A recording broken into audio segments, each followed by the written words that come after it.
안녕하세요. 재경관리사 원가관리회계 여러분들과 함께 수업할 박정국 세무사입니다. 자, 우선 본격적인 수업 들어가기 전에 간단한 재경관리사 어떤 시험 제도, 그 다음 원가관리회계의 구성, 학습 방법 좀 설명을 드리겠습니다. 재경관리사는 이제 우리가 계산 문제하고 이론 문제가 같이 있는데 원가관리회계라고 해서 전부 다 계산 문제만 나오는 건 아닙니다. 여러분들 과거 기출, 작년도, 저작년도 기출 내용을 보시면 계산 문제가 거의 한 60%에서 55%, 이론 문제가 한 40%에서 45%, 이론 문제의 비중도 굉장히 크죠. 거의 한 40% 정도 차지할 정도로 이론 문제도 굉장히 양이 많습니다. 그래서 여러분들이 너무 이론만 집중하지 마시고 이론 내용도 보시면 이론 내용은 몇 가지 내용만 알면 쉽게 문제 풀 수 있기 때문에 이론 내용도 계산 문제 풀면서 같이 꼭 체크를 해두시면 되겠습니다. 우리가 수업 방식은 제가 정규 우리 3일 교재가 있고요. 그 다음 핵심 교재가 있습니다. 자, 핵심 교재가 있는데 우선 처음 하시는 분은 이 핵심 교재 내용 위주로 보시면 되겠습니다. 수업 방식도 이 핵심 내용으로 계속 수업할 거고요. 기타 필요한 부분만 우리 3일 이론 교재를 이제 보충적으로만 몇 가지 정리할 겁니다. 실제 3일 책 내용 보게 되면 굉장히 두껍죠.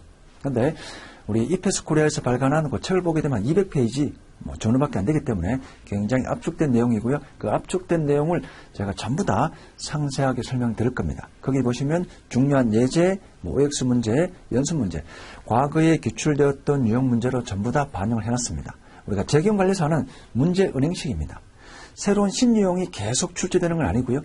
과거에 중요하게 다뤘고 중요했던 그런 내용들이 계속 반복적으로 출제되는 경향이 있기 때문에 우리 이페스 코리아 교재만 여러분들이 한 3회독 해도 충분히 80점, 90점 이상은 충분히 득점이 가능합니다.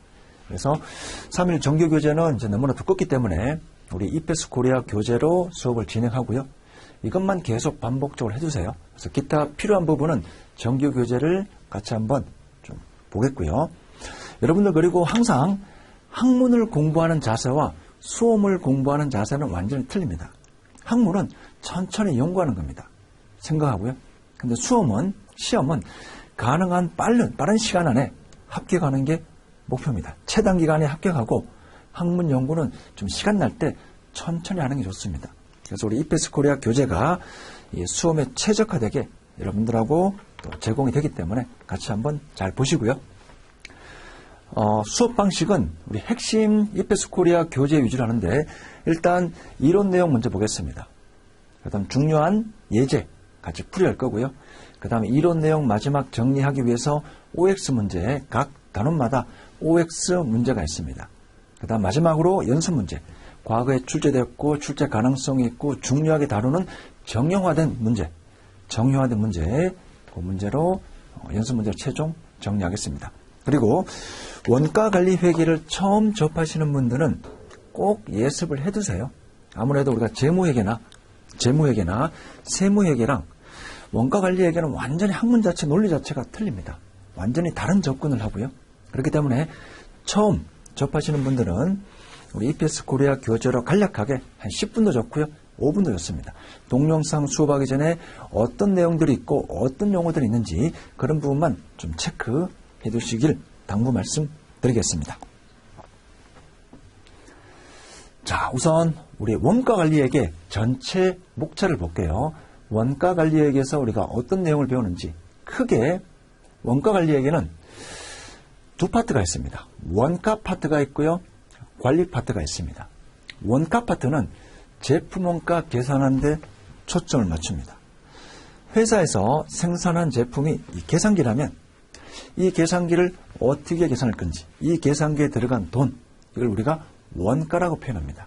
계산기를 제조하는 데 들어가는 돈이 얼마냐? 화폐 단위로 측정한 이 금액이 제품 원가입니다. 원가 파트에서는 이 제품 원가를 계산하는 데 초점을 맞춥니다. 그래서 이런 원가 파트, 관리 파트 전반적으로 배우기 전에 기본 개념들, 용어들, 여러분들이 축구나 게임 하려면 대략적인 아이템이라든지 룰이라든지 규칙이라든지 이름 이런 것도 알고 있었듯이 원가관리액의 학문도 마찬가지로 여러 가지 기본 개념, 기본 용어들 이런 부분들 우리 1, 2, 3교시에서 같이 학습을 할 겁니다. 그 다음 두 번째로 제조회사의 원가 흐름. 여러분 재무회계에서는 상품 기업이죠. 상품을 사서 파는 그런 기업의 어떤 재무제표 작성에 초점을 두었다면 손익계산서, 재무상태표 그런 부분에 초점을 두었다면 우리 원가관리에게는 제품을 생산해서 판매하는 그런 제조회사에 초점을 두고 이런 제조회사가 어떻게 되는지 어떻게 재무상태표에 표시되고 어떻게 손익계산서에 표시되고 이런 제조회사의 원가 흐름 전반적으로 같이 볼 겁니다. 세 번째로 이제 제품 원가를 계산하는데 회사에서 생산하는 제품의 성격들이 틀립니다. 제품의 종류가 틀리고요. 어떤 기업들은 고객으로부터 주문을 받아서 고객이 요구한 대로 생산해서 판매하는 그런 회사가 있는 반면에 또는 어떤 회사는 시장에 대량으로 특히 계산기 같은 경우 찍어서 시장에 내놓습니다. 그러면 소비자들이 사는 거죠. 이런 회사에서 생산한 제품의 종류에 따라 여러 가지 원가 계산 방식이 있습니다. 여러분들이 집을 지어요. 여러분들이 상가를 짓습니다. 그럼 여러분들이 이 건설업자에게 요구를 하겠죠. 이렇게 지어달라. 자, 이런 것처럼 특히 주문 생산 기업에 적합한 그런 원가 계산 방법을 개별 원가 계산이랍니다. 회사에서 생산한 제품을 개별 건별로 계산하는 원가 계산 방식이 개별 원가 계산 방식입니다.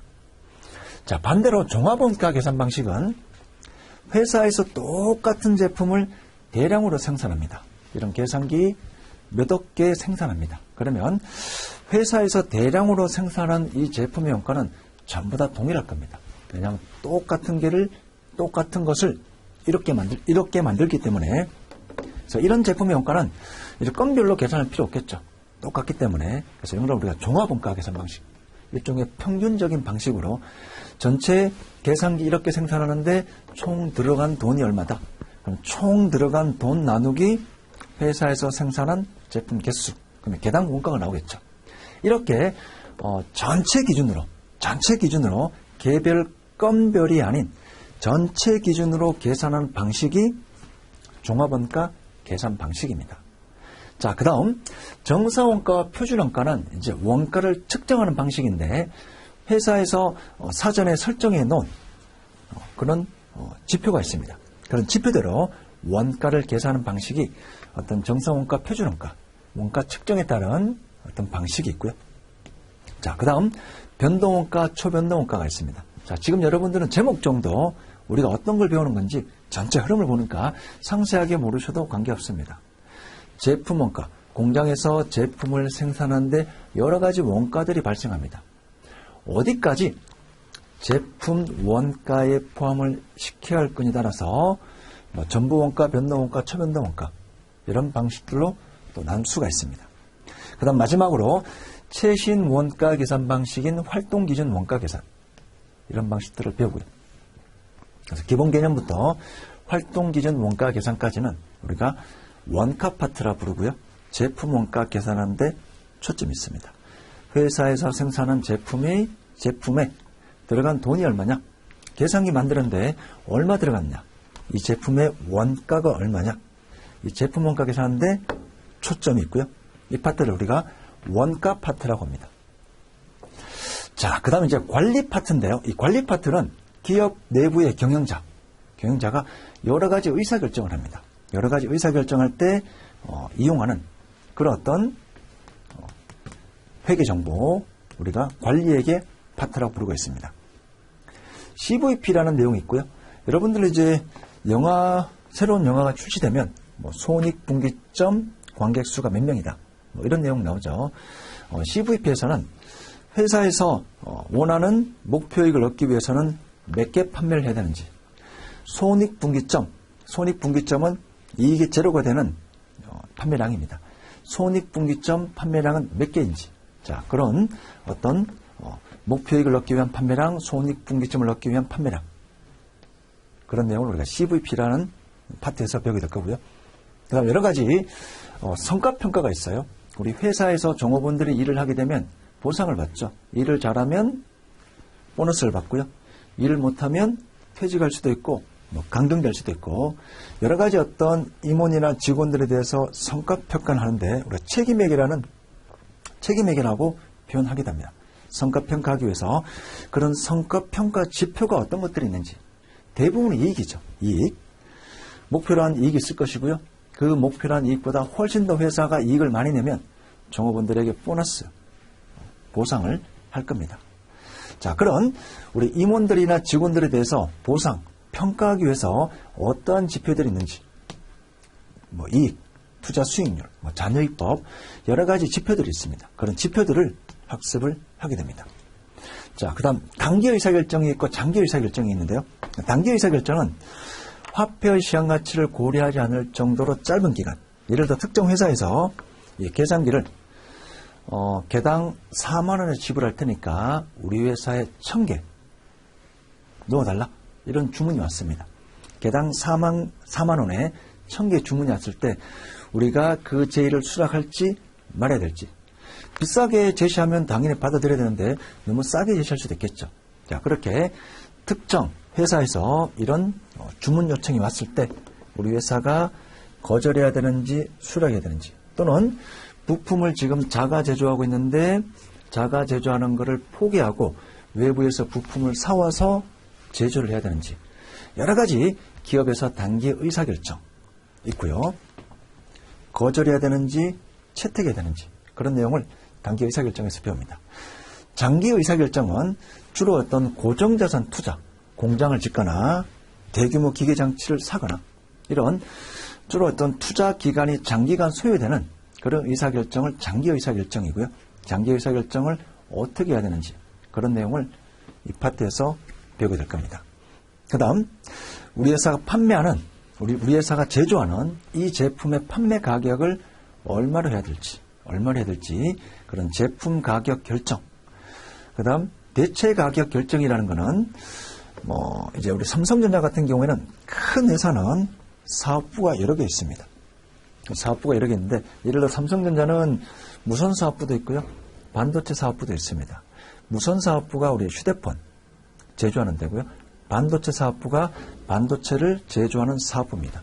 그리고 삼성전자 반도체 사업부는 반도체를 제조해서 외부에 팔 수도 있고요.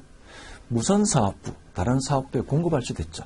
자, 이런 의사결정할 때 어떻게 해야 되는 건지, 기업 전체 이익 극대화 관점에서는 이 반도체 사업부가 무선 사업부에 공급하는 게 좋은 건지 아니면 외부의 다른 기업체에 판매하는 것이 유리한지, 이런 의사결정, 대체 가격 결정을 학습하게 됩니다. 그 다음 우리 관리회계 마지막 시간에 최신 이론들, 수명주기 원가계산, 품질 원가계산, 목표 원가계산, 균형 성과표, 여러 가지 최신 관리회계 이론들을 또 관리회계 파트에서 배우게 됩니다. 크게 우리가 두 가지로 구분하는 원가 관리회계는 관리 파트와 원가 파트로 구분할 수가 있습니다. 자, 목차 내용이 나오고 있고요. 지금은 편하게 들으시면 됩니다. 자, 근데 이제 우리가 어떤 내용을 배울 건데, 배울지 간략하게 제가 단순화시켜서 보게 되면, 원가 파트에서는 이런 내용을 배우고요. 관리 파트에서는 이런 내용을 배웁니다. 원가 관리 회계는 굉장히 단순해요. 근데 현실하고 많이 틀립니다. 이론을 정리하기 위해서 이 현실을 굉장히 단순화시킵니다. 단순화시켜서 가정을 합니다. 이 가정하에 논리 전개를 합니다. 그래서 여러분들이 대부분 10명 중에 한 9명은 원가 관리회계가 아주 쉽다라고, 굉장히 쉽다라고 말씀을 하는데, 한 명은 굉장히 어렵다고 합니다. 그 어렵다는 이유가 현실하고 이 이론하고 너무 비교를 하다 보면 아주 어려워요. 현실은 그렇지 않습니다. 현실은 그렇지 않은데 이 원가 관리회계 학문이라는 데서는 여러 가지 가정을 해요. 여러 가지 가정. 현실은 이게 아닌데 이렇다라고 가정을 해보고 이론을 한번 전개해보자. 계산을 풀어보자. 그런 게 대부분입니다. 그래서 현실하고 비교하게 되면 원가 관리회계가 아주 어려울 수밖에 없습니다. 분명히 말씀드립니다. 현실은 그렇지 않은데 이렇게 가정을 하고, 아주 단순한 가정을 하고, 이 가정하에 이론 전개 계산 문제를 푸는 겁니다. 자, 대표적인 우리가 원가 파트의 논리를 한번 밀어보겠습니다. 자, 원가 파트의 논리는 친구 2명이 있어요. 자, 친구 2명이서 맥주를 먹었는데 안주는 전혀 없다라고 가정을 하겠습니다. 자, 안주는 전혀 없어요. 오직 술잔에 따라 이 술값이 나오고요. 그래서 이 2명에게 술값을 배분합니다. 자, 예를 들면 친구 2명이 2잔을 먹었고요. 자, A라는 친구 1잔, B라는 친구 1잔을 먹었습니다. 자, 발생한 비용이 10,000원이라 할게요. 자, 그럼 이 10,000원을 어떻게 나누면 되겠죠? A 5,000원, B 5,000원. 이렇게 나누는 게 합리적이죠. 근데 우리 원가 파트에서는 이거를 공식화 시킵니다. 자, 어떻게 하냐면 친구 2명이서 2잔을 먹었고 각각 꽉 찬 한 잔씩 먹었다라고 가정을 하는 겁니다. 현실은 그렇지 않죠. 근데 꽉 찬 한 잔씩 먹었고 이 잔수에 따라 술값이 발생했다라고 가정을 합니다. 그 다음 논리 전개하는 거죠. 자, 2잔을 먹어서 10,000원이 나왔으니까 이 10,000원을 2잔으로 나눕니다. 그래서 한 잔당 얼마냐? 맥주 한 잔에 5,000원입니다. 자, 이렇게 이게 배부율이라는 그런 개념입니다. 그래서 이 배부를 A가 한 잔을 먹었고 곱하기 5,000원. 그래서 A에게 배분된 금액이 5,000원입니다. 자, B도 마찬가지입니다. 한 잔을 먹었고요. 곱하기 5,000원. 이게 우리 원가 파트에서 계속 배우는 그런 내용입니다. 공통원가. 공통적으로 발생했는데 이 공통원가를 어떻게 A와 B에 나눌 건지, 배부할 건지 그런 내용을 원가 파트에서 배우게 되겠고요. 근데 이제 심플하게 이런 논리예요. 이게 전부입니다. 이 논리가 전부인데 이거를 공식화시키고 숫자가 커지고 이런 잔수가 많아지고 이런 A, B, C가 있고 하니까 복잡하게 느낄 뿐이지 논리 자체는 아주 단순한 논리입니다. 자, 만약에 10만 원 나왔어요. 근데 2명이서 10잔을 먹었습니다. 한 잔당 얼마가 되죠? 10,000원이에요. 자, 근데 A가 6잔을 먹었고요. B가 4잔을 먹었다고 가정해 볼게요. 곱하기 한 잔당 배부율 10,000원.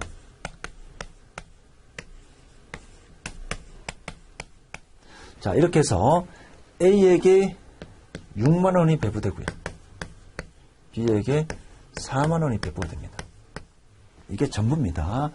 우리 원가 파트에서 논리가 이게 전부예요. 자, 뒤에서 배우는 종합원가, 개별원가, 정상원가, 표준원가, 활동기준원가 전부 다 이 논리입니다. 전부 다. 근데 이 논리 자체를 이제 계산이 복잡고 여러 가지 숫자가 들어가니까 어려울 뿐이지 기본 논리 자체는 이거예요. 자, 사례 2번째 예를 볼게요. 자, 1차 10잔을 먹었고요. 친구 2명입니다. A하고 B가 있습니다. 2차 40잔을 먹고요. 3차 3잔을 먹고요. 4차 4잔을 먹었습니다. 자, 그러면 어떻게 나누는 게 맞아요? 안주는 전혀 없다 가정하고요. 전부 다 꽉 찬 술잔을 먹었고요. 술값은 이 술잔의 비례해서 발생했다라고 가정을 하겠습니다. 가정을 하겠습니다. 이 가정하에 전개가 되는 겁니다. 자, 그러면 우리가 한 잔당 10,000원이 나오겠죠. 그래서 각자 1차는 먹은 술잔으로 나누면 되고요. 2차 20만원 나누기 40잔이니까 한 잔당 5,000원 나왔죠. 그래서 각자 먹은 맥주잔으로 이런 논리를 나누면 되고요. 3차 양주 30만원인데 3잔 먹어서 발생했다고 가정한다면 한 잔당 10만원. 그래서 A와 B가 먹은 양주잔으로 나누면 됩니다. 막걸리도 마찬가지고. 전부 이런 논리예요. 전부 이런 논리입니다. 자, 근데 1차 따로, 2차 따로, 3차 따로, 4차 따로 이렇게 나눌 거냐? 아니면 전체 기준으로 전체 다 합산해서 총 술값이 64만원 발생했는데 64만원을 그냥 간단하게 각자 먹은 소주 잔으로 나누자 해서 각자 소주 잔으로 배부하자. 자, 원칙은 따로 해서 잔당 금액을 구한 다음에 각자 먹은 술잔 곱해서 계산하는 게 합리적이겠죠. 근데 이렇게 하지 말고 약식으로 이렇게 할 수 있다는 겁니다. 64만 원. 전체 64만 원을 소주 잔으로만 나누자. 그냥 간단하게. 그러면 소주 한 잔당 64,000원 되겠죠. 이렇게 해서 A가 먹은 소주가 6잔이고요. B가 4잔이라면 이렇게 약식으로 배분하자.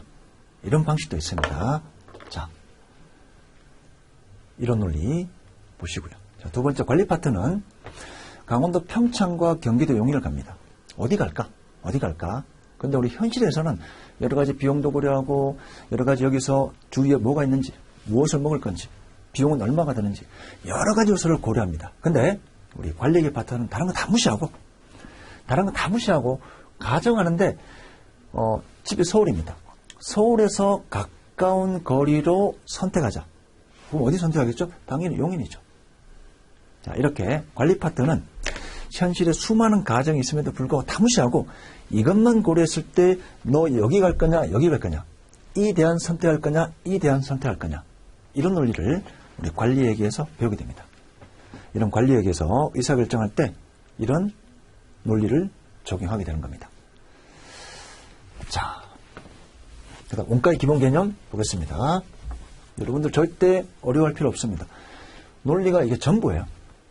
논리가 전부입니다. 이 논리를 굉장히 복잡하게 책에 써두었고 여러 가지 새로운 용어들이 오니까 우리가 어렵게 생각할 뿐이지 심플하게 논리는 아주 간단합니다. 자, 원가 파트, 제품 원가 계산. 판매하면 매출 원가. 판매하지 않고 재고를 가지고 있으면 재무 상태표. 제품 원가 계산하는데 원가 파트가 있고요. 그 다음 관리 파트, 계획, 통제, 의사결정. 여러 가지 제품의 수익성 분석, 장기 의사결정. 이런 내용을 관리 파트에서 배우는데, 우리 현행에서는, 최근에서는 원가하고 관리를 나누면 이렇게 나눌 수가 있는데, 그냥 전체를 원가 회계라 부르기도 하고요. 전체를 관리 회계라고도 부르기도 합니다. 그래서 특별히 중요한 건 아닙니다. 최근에는 동의어로 사용이 된다. 굳이 나누자면 원가 파트, 관리 파트. 저처럼 원가 파트, 관리 파트. 이렇게 나눌 수가 있는데 현재는 거의 동의어로 쓰고 있습니다. 자, 그 다음 이제 회계의 정의입니다. 회계란 기업의 경제적인 활동입니다. 제조하고 생산하고 판매 이런 경제적 활동을 화폐 단위로 분개하는 거죠. 금액 단위로 측정 기록 분류해서 정보 이용자들에게 제공을 합니다. 국세청이 제공할 수도 있고요. 공시함으로써 채권자들이 볼 수도 있고요. 주식 투자하는 사람이 볼 수도 있고요. 주주들이 볼 수도 있고 이런 정보 이용자들이 합리적인 의사결정을 할 수 있도록 하는 그런 활동입니다. 그래서 회계를 우리가 크게 다시 두 가지로 구분할 수 있습니다. 재무회계 파트와 관리회계 파트로 구분할 수가 있습니다. 재무회계 파트와 관리회계 파트로 구분할 수가 있습니다. 자, 재무회계는 우리가 이미 알고 있습니다. 외부 보고해야 됩니다. 기업회계 기준에 따라 한국 채택 국제회계 기준에 따라 외부 보고를 해야 됩니다. 누구를 위해서? 어떤 관련 법에 의해서. 그래서 외부 이용자 주주가 우리 회사 재무제표를 볼 수도 있고요. 돈을 빌려준 채권자가 우리 회사 재무제표를 볼 수도 있고요. 국세청이 세금 제대로 계산했는지 우리 회사 재무제표를 볼 수도 있을 겁니다. 객관적이죠. 회계 기준을 준수해서 외부 보고하기 위해서 재무제표를 작성해야 됩니다. 손익계산서 재무상태표. 과거 거래나 사건의 결과를 분개해서 재무제표 작성합니다. 주로 재고자산 매출원가. 자, 이에 반해서 우리 관리회계는 이거는 특별한 법이 없어요. 그냥 경영자가 계획하고 의사결정하고 성과평가할 수 있도록 자기가 보면 되는 거예요. 자기가 보면 되는 겁니다. 그래서 특수목적의 재무제표나 기타 보고서지 특별한 법에 의한 양식은 없습니다. 법에 따라 지켜서 이렇게 작성해야 되는 그런 양식은 없습니다. 그런데 재무제표는 아니죠. 회계 기준에 따른 재무제표가 아닙니다. 회계 원칙이 없고요. 그래서 다만 원칙대로 작성되는 게 아니기 때문에 주관적이고 목적에 따라 그런 성격들이 있습니다. 그리고 미래지향적인 성격이 있습니다. 기업에서 미래 의사결정하기 위해서 중국의 공장을 신설할지 안 할지, 미국의 공장을 신설할지 안 할지, 우리나라의 구미에, 광주에, 부산에 공장을 신설할지 안 할지, 투자할지 안 할지, 종업원들에게 성과평가를 하는데 돈을 많이 줄지 적게 줄지, 어떠한 지표를 이용해야 될지 수많은 성과평가 지표가 있는데, 자, 그래서 미래지향적이고요. 주로 계획하고 통제하고 의사결정하기 위한 원가 정보를 이용하게 됩니다. 자, 여러분들 이론 내용은 처음에 너무 이론에 초점을 맞추지 마시고요. 우리가 수업 진도 때문에 이론을 하고 계산을 푸는데, 여러분들 처음 배우는데 이론이 바로 여러분들 느낌 오진 않습니다. 바로 느낌이 탁 오진 않습니다. 계산 문제를 풀고, 이 원가 관리의 계산 문제를 풀고 다시 한번 역으로 와서 이론을 복습하세요. 자, 수업은 우리가 이제 진도에 따라 쭉 나가야 되기 때문에 교재 순서대로 수업을 하지만, 실제 여러분들은 처음 배우신 분들이 바로 이런 내용을 보게 되면 느낌이 잘 안 와요. 왜냐하면 아직 계산 문제를 풀지 않았기 때문에. 그래서 이거는 간략하게 저하고 수업을 듣고요. 그 다음에 이론 내용 한번 보고 복습할 때 계산 문제 풀고 복습할 때 다시 이론 내용을 보시면 좀 더 낫습니다. 자, 이 파트도 가끔 시험에 한번 나옵니다. 1년에 한 번 정도 다음 중 관리회계, 재무회계에 대한 설명으로 틀린 것, 이런 식으로 1년에 한 번 정도는 시험에 출제되기 때문에 특별히 어려운 내용은 아니죠. 구분해서 체크하시면 되겠습니다. 자, 그 다음에 이제 우리 교재 원가 정보의 한계는 지금 보지 마시고요. 2회도 갈 때 보십시오. 2회도 갈 때 보십시오. 뒷주의 계산 내용 쭉 다 보고 2회도 갈 때 보시면 이 원가 정보가 어떤 한계가 있는지 읽어보시면 느낌이 올 겁니다. 이번 시간 여기까지 하고요. 우리 다음 시간에 원가의 의의와 개념부터 진행을 하겠습니다.